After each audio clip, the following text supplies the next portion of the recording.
Let's talk about some reasons why you're probably not carrying a gun. What's going on, DZ team? It's Z here. Welcome back to another video. And if you're new here, my name is Zamora. I am prior U.S. Army combat veteran, served in a field artillery airborne / paratrooper unit in Alaska, deployed one time to Afghanistan in 2017. Now I do private security full time, as well as being a firearms instructor for Dropzone Tactical. So in this video, we're going to be talking about, as I stated in the beginning, why you're probably not carrying a firearm and or why you're not training. So if you fall underneath these categories, then we're going to kind of dive into them a little bit and kind of step into your home, maybe get some ruffle a little bit of feathers. We're not going to try to offend anybody here, but we're going to start getting in the personal zone here. So let's prepare for this video. Okay guys, so I came up with a list. I just thought of this topic of why people might not be carrying a firearm. I didn't look this up on Google. I didn't go to the internet and say, what are the top 6 reasons to, top 10 reasons to, whatever. All I did was think about, okay, what are, in my perspective, in my perception, why are people not carrying firearms? In my views, that I could just rattle off the top quickly. I jotted them down, so I have them here on a piece of paper. Just points, really. Topic points that I'm going to dive into. So without further ado, let's get into them.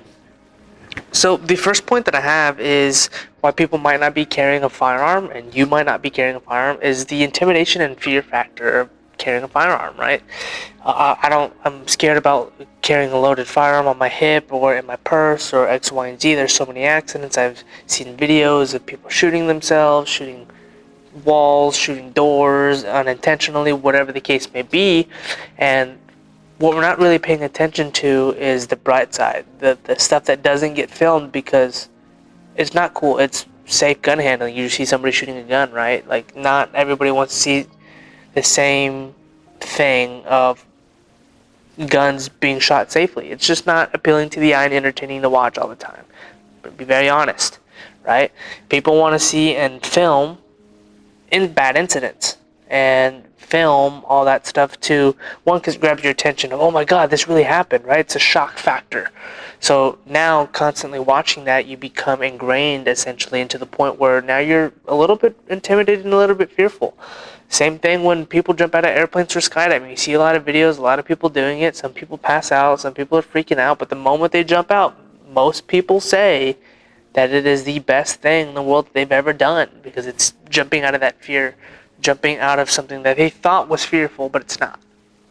Right? So the first one is intimidation and fear. The next one I have is it doesn't hold enough value into somebody's life and into your life. It might not hold enough value to where you're like, you know what, I want to carry a gun. It hasn't reached that point yet, which is, again, is fair, right? If you're not in a path where you've been exposed to safety and gun violence or whatever, and you know the real hazards and the real value of having that tool on your person can really do for you if you've never done it, right? Same thing if somebody's never seen a car in their entire life, not videos, YouTube, or whatever, and then somebody introduces them to a vehicle. Oh my god, this made my life so much easier. Same thing with what Facebook is doing right now, the metaverse thing, right? Let's use this as an example. None of us have ever really seen it before. There's VR stuff out, but nobody's really seen it. And then when it comes out, people are going to see the useful tools that it can do to help each individual person, right? Kind of the same thing there. So, the first one, intimidation and fear. The next one is that it doesn't hold enough value. Next one we're going to go into is you have a short attention span. There, I said it. I'm walking into your home. You have a short attention span, and this is not your fault. This is the culture of the society we live in today, the environment that we live in. That's just how it is. And now everything's so readily available with internet, social media, all that stuff. It is very quick. We want everything now and fast. We're tired of waiting for stuff, right? Social media has big factors such as TikTok. You can't upload long videos, right? Instagram Reels, they're short videos that they came out with once TikTok came out. YouTube Shorts, so they're short films or short videos, again, kind of falling in the same line of all those TikTok and Instagram Reels. It's the same thing. It's just moving over different platforms, right? And so now what we're doing, if we continue to do that, is shortening our attention span by watching a video for this long, and then moving on and to a new video, something new, something fresh, and then watching that and then moving on in the next 15 seconds to something new, something fresh. And that's kind of what we want the moment we want it. The moment where your Wi-Fi goes down at home, everybody's watching the clock, waiting for that timer for the internet to come back on, right? You're calling your internet provider, what's going on, work faster, right? We don't want to not be without something that provides us entertainment in a quick manner or resources in a quick manner, like Google. What am I going to do without it? We're not free thinkers anymore. And then as well as on top of being on YouTube, when you teach marketing, or if I have any people watching that are in the marketing industry, you have about 30 seconds, tops. And that's being very generous. I'll even push it back to the first 3 seconds of a video to catch somebody's attention. If you made it to this point of the video, then you had some sort of value. I caught your attention in some way, or you felt intrigued to watch up to this point. But if I didn't do something and make it very entertaining from the very get-go, and do a skit or do something funny or do something to catch your attention, like, wait, don't scroll, don't do nothing, right? I'm sure you guys have seen ads where they're like, wait, stop, what you're doing. If you don't catch somebody's attention within the first 3 seconds, 9 times out of 10, they're gonna keep moving on to going on scrolling and doing on whatever, moving on to the next video, because they're not entertained by it. They don't have value from it. Same thing with all these other social medias, going back into the TikTok, Instagram Reels, and the YouTube Shorts, right? So the next point that I have here is just pure laziness. Now, this is going to be kind of harsh for some of you, but the laziness it comes with tying into the other 2 points, is having that social media, right? Not being free thinkers anymore, because we have Google to answer all of our problems. We have Alexa to answer all of our problems. We have smart technology. We ask them a question and they answer, right? Even on your cell phone, you have a push to talk button that you can just ask your phone, hey, what's the weather today? What's X, Y, and Z? We're so quick to want information, again, being quick, that we just become lazy. We don't have to be free thinkers anymore. We have to put very little effort to find out information. We don't have to study as much. We can watch a YouTube video that somebody has created on how to do something, which is great, right? But we've gotten to the point in our culture and our society to where we don't have the attention span to really work for something anymore. Now, this doesn't apply to all of you, but this applies to a lot, right? And how you're probably like, why does this mean that I wouldn't carry a gun when it comes to being lazy and stuff like that? Because you don't want to put in the work. You want to do the research, to overcome all the other obstacles, the short attention span that we had talked about, the holding enough value for you, finding that value in it for you specifically, and on top of that, overcoming that fear. Because now you have to go out and train, now you need to go buy ammo, now you need to go buy a gun. What gun do you buy? How do you know which one's good? How do you know which one's bad? All that stuff plays into a factor. Moving on to the next point is money.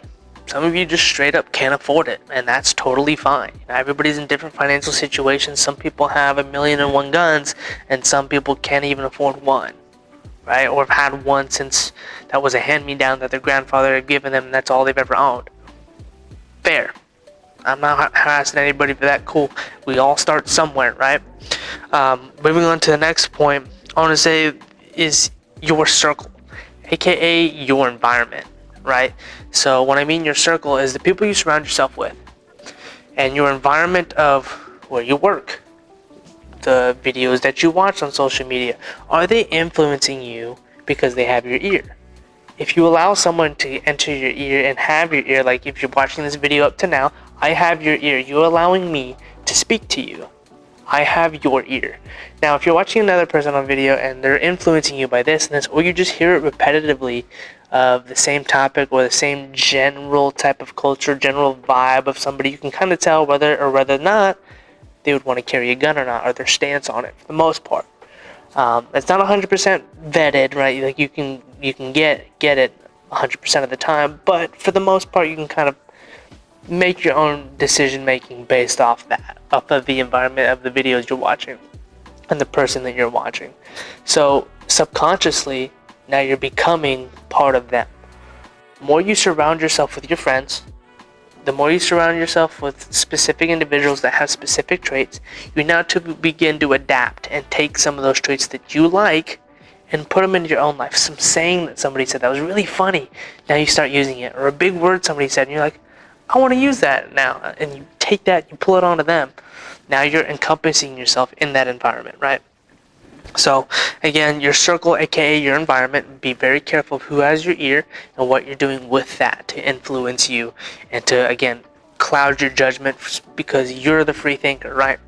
So I'm going to pull up a statistic here and let you guys know that about 48% of people, which brings me up to my next topic, 48% of people in generally America, give or take, see gun violence as a big problem, and that ties into the intimidation and fear, which gun violence is a big problem. But how do you solve violence from happening? Do you make laws? Probably not. And here's why I say probably not. Drugs are illegal in a lot of places. Do people still get them? Yeah. Do you get big penalty charges if you still use them? Yeah. But people do it anyways. So laws don't work. How do you combat something that people are going to do anyways? Fire with fire. You just become the good fire, right? Almost water in that case. You become the water to the fire. But the water is aggressive enough as a typhoon to be able to combat, to have that violence, to be able to attack it, cool out the water, to cool out the flame, and then proceed on, right? You annihilate the fire with overwhelming water. Hopefully that makes sense. Going on to my last and final point here is the misconception. We've all been brainwashed into believe that guns are negative all around. They kill people, they hurt people, they have explosions, they're weapons of mass destruction. Only military should use them, X, Y, and Z. For somebody who's in the military, they're not just for the military. Military, we have different fighting tactics, if you will, to engage a different environment, right? We're not going to bring military tactics and fighting over to the civilian world because they just don't apply. We're fighting a completely different threat and a completely different entity at that point, right?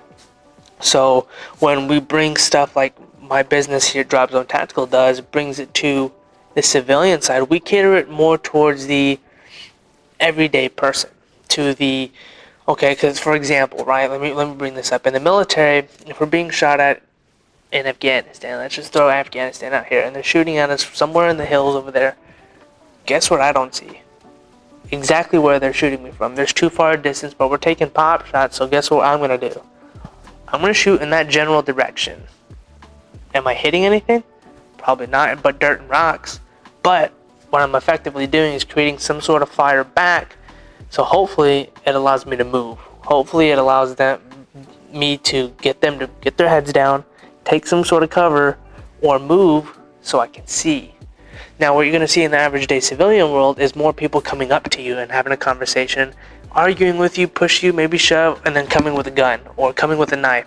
Or maybe they just come up aggressively. They come out of nowhere in the dark and they come and just point a gun at you, right? It's very close at that point. You know where your threat is, and you have very little to no time. In the military, you have a lot more time compared to my threat. So if I was to choose a battle, I'd rather choose the military battle because 1, I have more people on my side. 2, I have time. 3, I have time to maneuver and you have that space, right? So you can plan. And 4, fighting up close like that when somebody's already got the drop on you and you're just there, you have little time to do anything. You have to react on a moment's notice and nobody's there to help you. You can't call the police, you can't do nothing. It is just you. So, to quickly recap over these points and loop all the way back, is intimidation factor and fear, right? We have, it doesn't hold enough value in your life. We have the short attention span due to social media. We have the laziness factor because we don't want to do anything due to the internet and our technology that we have. We can get resources like that and information really quick without having to do too much work for our own, being not thoughtful by ourselves. Some people just can't afford it, which is money. We have believing gun violence is a big problem that ties into your environment and the circle that you surround yourself with. And then misconception of just being brainwashed, of not really knowing but just kind of following the lead. I'll throw another example in there just to kind of finish it off. Like when Corona first happened, everybody bought toilet paper and a lot of resources that they didn't need or use and tried to resell after they realized that they didn't need them or use them, and it didn't work out very well. And same thing that I've seen here specifically in my state, where it was supposed to get really cold, everybody started buying the stuff that they bought when we had the snowpocalypse. And if you know what I mean by snowpocalypse, you know what state I'm in, you know where I'm at. People were buying resources that they didn't need because they were panicking. They tried to be ahead of the curve and do something while taking so much resources, putting themselves in financial debt because one, you're being unprepared, and two, you started to panic from a culture that invited you to be brainwashed of, oh, I don't know why I need it, but they're getting a lot of it, so I need it. See where I'm going at? So those are the reasons why you're probably not carrying a gun and or training. If I've mentioned a point on here that was you, then leave a like on this video. If I didn't, feel free to leave a dislike, but please don't. And if you do, let us know why down below in the comments. If I didn't list anything on here that belonged to you, put it down in the comments why you're not. I'm not here to judge you and be like, well, you're a bad person. I just want to know why. I want to get into your mind and say, well, what's the purpose that you're afraid, or that reason you don't carry a gun? You just not care, or what? Like, and that's cool if you don't care, but you know, we might have different views on that. I'm not here to bash you. Nobody here in the comments is here gonna bash each other. Shouldn't bash each other. I can't promise that. I can't moderate everybody, but from my point of view, we're not gonna be doing that. So if you like this video, again, leave a like. If I mentioned something on here that you'd want me to elaborate on, let me know down in the comments as well. We have our website open. I'm going to throw my plug in there, a membership website, to see our Pistol 1 course. Very basic on how to shoot a pistol, break down a pistol, how to pick your firearm, how to know what ammo to shoot. It is on our website at dropzonetactical.biz, B-I-Z. It is down in the description below for all of our links, social media, including our apparel site if you want to rep a Dropzone shirt or hat, or we have a bunch of stuff, so go and check that out. Follow our social media, don't forget to subscribe, notification bell, all that good stuff. Everything social media influencers say, even though I'm not an influencer. And yeah, share with anybody you think would benefit from this video, guys, and I'll see you in the next one. Thank you guys for watching.